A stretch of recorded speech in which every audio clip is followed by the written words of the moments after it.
une tradition très connue, c'est le hadith dit de Jibril, que rapporte Umar ibn al-Khattab, je cite, « L'islam est que tu témoignes qu'il n'est pas de divinité si ce n'est Allah, et que Mohammed est l'envoyé d'Allah, que tu accomplisses la prière, verses la zakat, jeûnes le mois de Ramadan, et effectues le pèlerinage à la maison sacrée, si tu en as la possibilité. » Le terme islam s'applique à la religion fondamentale de l'être humain, c'est-à-dire à sa capacité innée de reconnaître ce qui le relie à Dieu.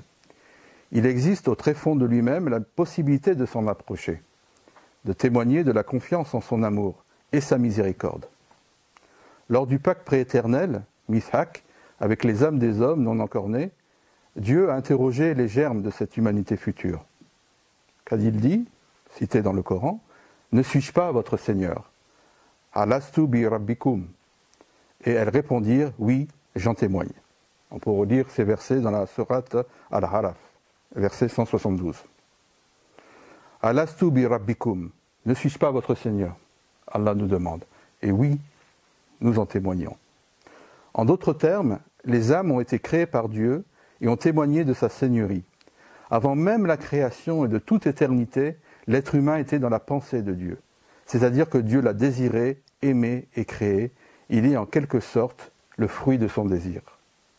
Alors c'est très important parce que beaucoup de personnes demandent, même mes propres enfants demandent, mais pourquoi Dieu nous a créés?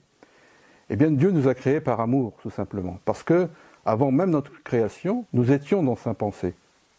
C'est-à-dire que même individuellement, que ce soit vous et moi, nous étions dans la pensée d'Allah.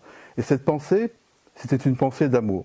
Et je dirais même plus que c'est parce que Dieu nous aime que Dieu nous a créés. C'est-à-dire pas qu'il nous aime, il aime l'humanité. Bien sûr, il aime l'humanité d'une manière générale ou globale, mais il nous aime tous de manière personnelle. C'est-à-dire que toi, mon frère, toi, ma sœur, si Dieu t'a créé, c'est parce que Dieu t'a aimé. Et c'est en quelque sorte, notre création est le fruit de son désir et le fruit de son amour. Ce qui change une perspective énorme dans les choses de la vie. Pourquoi sommes-nous sur terre? Pourquoi souffrons-nous? Le but de la maladie, de la mort, etc., etc.